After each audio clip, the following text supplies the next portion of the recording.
Hi everyone, welcome all of you. In today's module 4.3, we are going to study about numerical aperture and acceptance angle. So we will derive the formula for step index optical fiber. एक step index optical fiber के लिए हम numerical aperture and acceptance angle को determine करने वाले हैं. अब ये numerical aperture होता क्या है? तो इससे पहले वाले मॉड्यूल में हमने डिस्कस किया था if you have a optical fibre, अगर हमारे पास कोई ऑप्टिकल फाइबर है उसमें हम इंफॉर्मेशन भेजते हैं. ऑप्टिकल फाइबर के अंदर इंफॉर्मेशन को हम प्रोपोगेट करते हैं, ट्रांसफ़र करते हैं इन फॉर्म ऑफ लाइट के फॉर्म में हम ट्रांसफ़र करते हैं. कल हमने ये डिस्कस किया था. ये एक ऑप्टिकल फाइबर केबल है. अब इसमें क्या होता है, इनर मोस्ट लेयर को हम क्या बोलते हैं, कोर, और जो बाहर वाली लेयर होती है उसको हम बोलते हैं क्लेडिंग. ये हमने डिस्कस किया था. और इसके अंदर इस ऑप्टिकल फाइबर केबल में टोटल इंटरनल रिफ्लेक्शन होगा या नहीं होगा. इंफॉर्मेशन एक एंड से दूसरे एंड पे हम भेजेंगे, वो इंफॉर्मेशन एक एंड से दूसरे एंड पे जाएगी. कब जाएगी? जब उसका टोटल इंटरनल रिफ्लेक्शन होगा. तो होगा या नहीं होगा वो किस पे डिपेंड करता है? इस एंगल पे डिपेंड करता है. ये जो एंगल बनता है, यहाँ से सपोज इंफॉर्मेशन आ रही है, एक पॉइंट से यहाँ से सपोज इंफॉर्मेशन आ रही है ना, तो ये जो इंफॉर्मेशन जा रही है, ये जो एंगल बनेगा थीटा, अगर थीटा आपका क्रिटिकल एंगल के इक्वल है या उससे ज्यादा है तो आपको टोटल इंटरनल रिफ्लेक्शन देखने को मिलेगा, अदरवाइज नहीं. तो ये वाला एंगल किसके ऊपर डिपेंड करता है? इनपुट एंगल के ऊपर डिपेंड करता है. इंसिडेंस एंगल, यहां से जो एंगल इनपुट कर रहे हैं, इंफॉर्मेशन इंसिडेंट कर रहे हैं, इस एंगल पर डिपेंड करता है ये वाला एंगल. और ये एंगल, इंफॉर्मेशन आपकी जो यहां से इंसिडेंट हो रही है, इस एंगल पर डिपेंड करता है ओवरऑल पूरे के पूरे एरिया में, यहां से लेके यहां तक, यहां से लेके यहां तक, इस पूरे एरिया पे डिपेंड करता है. तो ये आई जो है, इसका अगर हम साइन ले लें तो इसको हम बोलेंगे numerical aperture.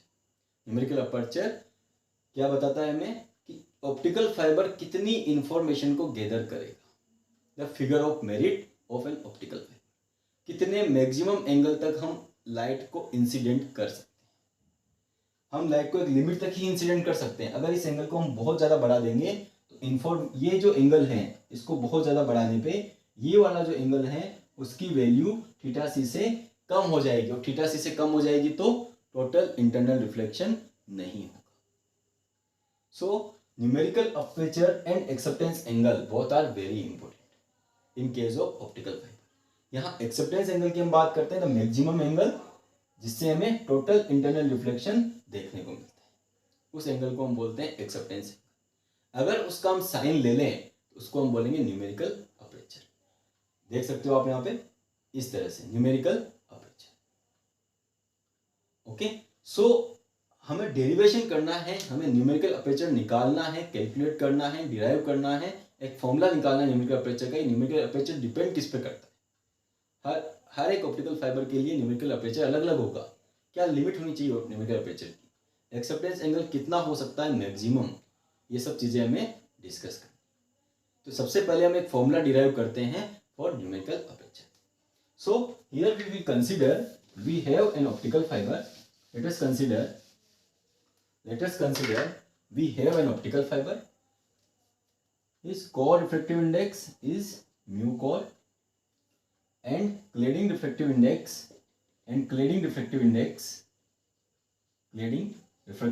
is mu clad. This optical fiber is placed in a air medium. We can consider a different medium also. So here we just consider the refractive index for air medium is mu naught. Air medium में हमने optical fibre को रखा है और इसमें एक information को हम इंसिडेंट कर रहे हैं. यहाँ पे आई एंगल पे एस ए एक इंफॉर्मेशन हम इंसिडेंट कर रहे हैं. इंसिडेंस एंगल जो है वो आई है. बाहर कौन सा मीडियम है? Rare medium. एयर रेयर है. अंदर जो है वो कोर जो है वो ग्लास की बनी हुई है, प्लास्टिक की बनी हुई है. और क्लेड जो है वो उसका रिफ्रैक्टिव इंडेक्स जो है वो कोर से कम है. ठीक है, तो इस तरह से हमने एक केबल को एयर मीडियम में रखा हुआ है. ये इंफॉर्मेशन इस पे इंसिडेंट हो रही है एस ए. ये एंगल ऑफ इंसिडेंस हो गया, ये हमारा नॉर्मल हो गया। ये जो एंड है इसको हम बोलते हैं लॉन्चिंग एंड। लॉन्चिंग एंड, इस वाले जिस एंड पे हम इंफॉर्मेशन को लॉन्च कर रहे हैं उसको हम बोलते हैं लॉन्चिंग एंड। सपोज ऐसे इंफॉर्मेशन लॉन्च हो रही और ये क्योंकि ये बाहर वाला मीडियम रेयर है, अंदर वाला डेंसर है, तो यहां से लाइट थोड़ी सी बेंड हो जाएगी। एंगल ऑफ, ये जो एंगल ऑफ रिफ्रैक्शन होगा वो कम होगा एंगल ऑफ इंसिडेंस से। जब हम रेयर से डेंसर में जाते हैं तो we will move towards normal, normal की तरफ झुकती है। ये वाला एंगल, ये एंगल इंपॉर्टेंट है। यहाँ पे नॉर्मल के साथ में जो एंगल बन रहा है ये इंपॉर्टेंट है। सपोज ये थीटा बन रहा है एंड ये जो थीटा की वैल्यू है वो थीटा सी से ज्यादा है, तो इसका क्या होगा, total internal reflection. Okay, this is the angle of refraction R. तो हमने क्या कंसीडर किया कि इंफॉर्मेशन ऑप्टिकल फाइबर पे इंसिडेंट हो रही है, उसका एंगल ऑफ इंसिडेंस आई है, एंगल ऑफ रिफ्रैक्शन आर है। कोर और क्लेडिंग के सरफेस के साथ में जो एंगल बन रहा है वो कितना है, थीटा। ओके, नाउ सो यहां पे हम लिख देते हैं consider N optical fibre, core refractive index is mu core, cladding refractive index is mu clad, and information is launched as a at acceptance at angle I, the angle of refraction is r, and the angle at the surface of core and cladding is theta. Okay, now by applying Snell's law, now applying Snell's law 8.A point पे हम Snell's law apply करते हैं। Snell's law क्या होता है हमारा, sine I angle of incidence upon angle of refraction that is equal to μ2 upon μ1, refractive index of medium 2 divided by refractive index of medium 1। You can also write μ1 sine I equal to μ2 sine R. So ये formula हमें यहाँ पे use करना है। चलो use करते हैं। क्या होता है देखो, μ1 बाहर जो रिफ्रैक्टिव इंडेक्स है वो कितना है, μ0। ऑप्टिकल फाइबर का बाहर रिफ्रैक्टिव इंडेक्स कितना है, μ0। एंगल कितना है, I, साइन आई। अंदर वाली जो लेयर है उसका रिफ्रैक्टिव इंडेक्स कितना है, म्यू कोर। एंगल कितना बन रहा है, R, sine R। This is equation number 1। Now sine I equal to mu core upon mu naught sine R। This is equation number 2। Now इस पॉइंट को हमने ए नाम दिया, इस पॉइंट को हम बोल देते हैं बी, इस पॉइंट को बोल देते हैं हम C. Now from triangle A B C, इस ट्राइंगल को देखते हैं ए बी सी को। क्या दिखाई देता है एबीसी ट्राइंगल में, R plus theta equal to 90 degree, R plus theta equal to 90 degree. So sine R equal to sin 90 minus theta, that is equal to cos theta. So from equation 2 and 3, sin I equal to mu cor upon mu naught cos theta. This is equation number 4. क्या किया हमने, A point पे Snell's law लगाया, mu naught sine I equal to mu core sine R. वहां से हमने sine I की value निकाल ली, mu core upon mu naught sine R. फिर हमने देखा ट्राइंगल एबीसी में R plus theta equal to 90 degree, so sine R equal to cos theta, sine I equal to mu core upon mu naught cos theta. ये equation हमारे पास आ गई। अब हमें क्या करना है, ये जो इक्वेशन है दिस इज इक्वेशन नंबर 4। अब हम क्या करते हैं, हम ये मानते हैं कि अगर मैं इस एंगल को बढ़ाऊं, साइन आई जो एक्सेप्टेंस एंगल है इसकी वैल्यू में बढ़ाऊं, एक्सेप्टेंस एंगल की वैल्यू जो वैल्यू है उसको हम बढ़ाएं, इसको मैं कितना कर दूं, आई मैक्सिमम कर दूं। कितना बढ़ा सकते हैं इसको कि ये वाला जो एंगल बने, ये वाला वो मैक्सिमम हो सकता है theta C.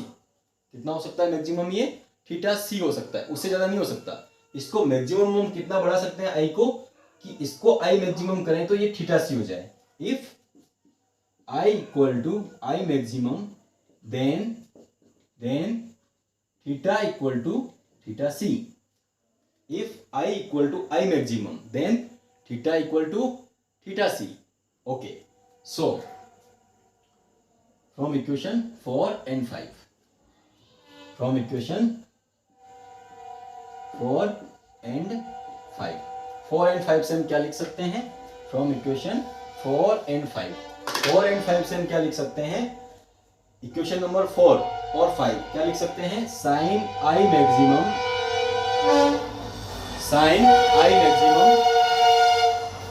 Equal to mu core upon mu naught cos theta C. ये हम लिख सकते हैं। This is equation number 6, this is equation number 6। क्या किया हमने, आई मैक्सिमम को हमने कोस थीटा सी में कन्वर्ट कर दिया। इस पॉइंट को आप नाम दे सकते हो बी प्राइम दे सकते हो, ठीक है। अब क्या करना है हमें, अब हमें कोस थीटा सी को भी रिफ्लेक्टिव इंडेक्स में कन्वर्ट करना है। उसके लिए हम क्या करेंगे, बी प्राइम पॉइंट पे स्नेल्स लॉ लगाएंगे। Now applying Snell's law at point B prime, B prime पे स्नेल्स लॉ लगाते हैं। बी प्राइम पे अंदर वाली लेयर क्या है, म्यू कोर, अंदर वाला एंगल कितना है, थीटा सी। तो सबसे पहले हम लिखते हैं म्यू कोर साइन थीटा सी, क्रिटिकल एंगल कितना है आपका, थीटा सी। और जब ये थीटा सी है तो ये कहां जाएगी, इसके प्लेन में जाएगी। ये वाला एंगल कितना होगा, 90 डिग्री। बाहर का रिफ्लेक्टिव इंडेक्स कितना है, म्यू क्लेड, यहां का रिफ्लेक्टिव इंडेक्स कितना है, mu clad. So mu core sine theta C equal to mu clad sine 90 degree, mu clad sine 90 degree. क्या हो जाएगा, sine theta C equal to mu clad upon mu core. Sine 90 की value क्या हो जाएगी, 1। This is equation number 7। अब हमारे पास दो इक्वेशन है, equation number 6 and equation number 7। इनको हम आगे इक्वेशन नंबर 6 और इक्वेशन नंबर 7 को हम आगे सॉल्व आउट करते हैं, देखते हैं क्या होता है। ओके, तो जल्दी से आप रिवाइज कर लो इसको। ओके, नाउ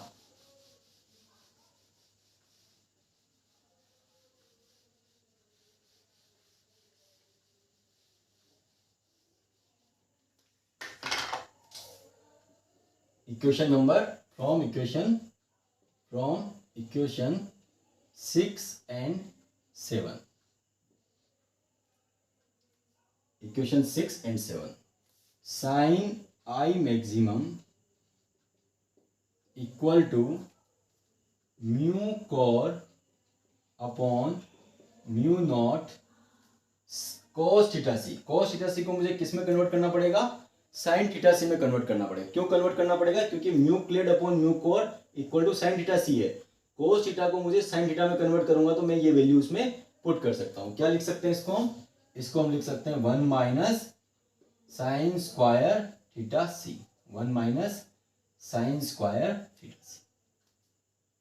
क्या हो जाएगा, mu core upon mu naught root 1 minus mu clad का स्क्वायर अपॉन म्यू कोर का स्क्वायर। ओके, इसको हम अंदर ले लेते हैं। क्या होगा देखो, इसका स्क्वायर हो जाएगा म्यू कोर का स्क्वायर अपॉन म्यू नॉट का स्क्वायर माइनस म्यू कोर का स्क्वायर माइनस म्यू नॉट का square multiply by mu clad का स्क्वायर अपॉन म्यू कोर का square. Root mu core square से म्यू कोर स्क्वायर आपका cut हो जाएगा, क्या आ जाएगा mu core square upon mu naught का square minus mu clad square upon mu naught का स्क्वायर। म्यू नोट स्क्वायर आप कॉमन ले लीजिए, क्या आ जाएगा म्यू कोर का स्क्वायर माइनस म्यू क्लेड का स्क्वायर अपॉन म्यू नोट का square. This is called sine of maximum acceptance angle and that is equal to numerical aperture इस तरह से हम न्यूमेरिकल अपर्चर का डेरिवेशन कर सकते हैं। ओके, सो ये जो फॉर्मूला आ रहा है that is called numerical aperture. It means numerical aperture जो है वो किसके ऊपर डिपेंड कर रहा है, आपका कोर के रिफ्लेक्टिव इंडेक्स पे और क्लेडिंग के रिफ्लेक्टिव इंडेक्स पे। न्यूमेरिकल अपर्चर जो है वो किसके ऊपर डिपेंड करता है, कोर एंड क्लेडिंग के रिफ्लेक्टिव इंडेक्स पे, और किस कंडीशन में हमने, किस मीडियम में हमने ऑप्टिकल फाइबर को रख रखा है उसके रिफ्लेक्टिव इंडेक्स पे न्यूमेरिकल अपर्चर आपका डिपेंड करता है। And that is equal to sine I maximum mu core का स्क्वायर माइनस म्यू क्लेड का स्क्वायर अपॉन म्यू नोट का square. Okay, now this is called the formula for numerical aperture. Okay, for air medium mu naught equal to 1, so Na equal to sin I maximum and that is equal to mu core का square minus mu clad का square. Okay, and this formula we will use to solve numericals also. This is called numerical aperture for optical fibre. Okay, so this is the formula for numerical aperture. in this lecture we will derive the formula for numerical aperture by using Snell's law. तो आपको यहाँ पे Snell's law 2 times apply करना है। एक बार आपको point A पे apply करना है और सेकंड टाइम आपको पॉइंट बी प्राइम पे अप्लाई करना है। 2 बार स्नेल्स लॉ आप अप्लाई करोगे, आपके पास एक फॉर्मूला आ जाएगा न्यूमेरिकल अपर्चर। ऑप्टिकल फाइबर में बहुत इंपॉर्टेंट है न्यूमेरिकल अपर्चर। क्यों? क्योंकि ये बताता है कि कितना मैक्सिमम एंगल हम इंसिडेंट कर सकते हैं। यहाँ आप देख सकते हो ना, मैंने पहले भी आपको बताया कि मैक्सिमम किस एंगल पे इंफॉर्मेशन को इंसिडेंट करें कि हमें टोटल इंटरनल रिफ्लेक्शन मिल जाए। Light gathering capacity, the figure of merit of optical fibre, that is called numerical aperture and that is depend on the maximum acceptance angle. Okay, so now we will study one more thing in today's lecture, that is called fractional refractive index change. It is called fractional refractive index change.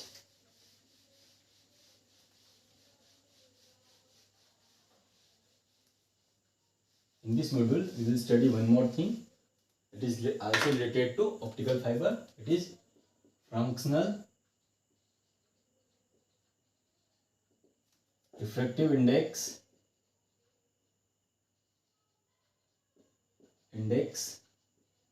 change. Functional refractive index change. What is this? Functional refractive index change is defined by delta.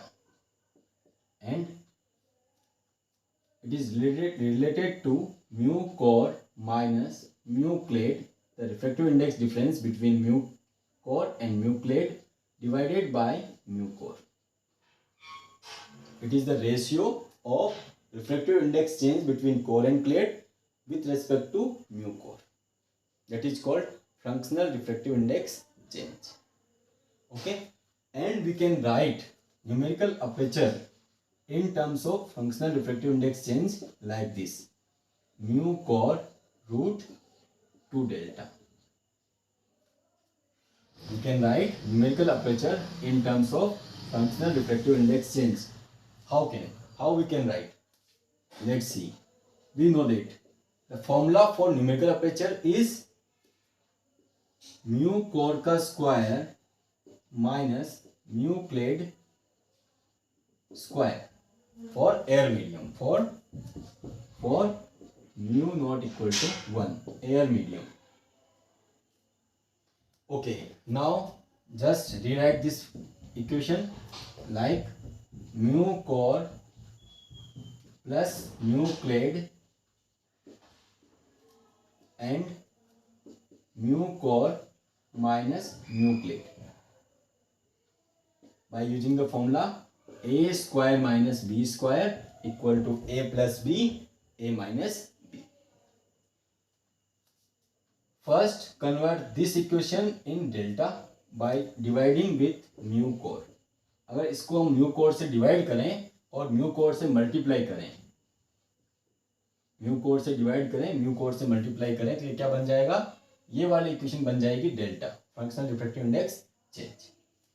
And ये वाली जो equation है इसको 2 से multiply करें, 2 से divide करें, तो क्या होगा, म्यू कोर म्यू क्लेड का मीन. अब म्यू कोर और म्यू क्लेड का mean, mu core plus mu clad divided by 2, इसको हम लिख सकते हैं ऑलमोस्ट म्यू कोर. इसकी वैल्यू को हम क्या मान सकते हैं, म्यू कोर के इक्वल मान सकते हैं. कैसे मान सकते हैं, 1.5 प्लस 1.4 डिवाइडेड बाई 2, 1.45 को हम 1.5 के इक्वल मान रहे हैं. क्यों मान रहे हैं, क्योंकि हमें ये डेरिवेशन, ये जो फॉर्मूला है इसको हमें सोल्व करना है, डिराइव करना है इस रिलेशन को, Na equal to mu core two delta. इसको हमने क्या मान लिया, म्यू कोर मान लिया. तो क्या हो जाएगा, देखो 2 mu core delta multiply by mu core. Mu core mu core mu core square, mu core को आप बाहर ले लीजिए, म्यू कोर रूट 2 डेल्टा. ये फॉर्मूला आ गया numerical aperture in terms of functional refractive index change. Numerical aperture in terms of functional refractive index change. Okay, we have one more formula in this chapter, that is called V number. That is called V number. One more formula in this chapter, that is called V number.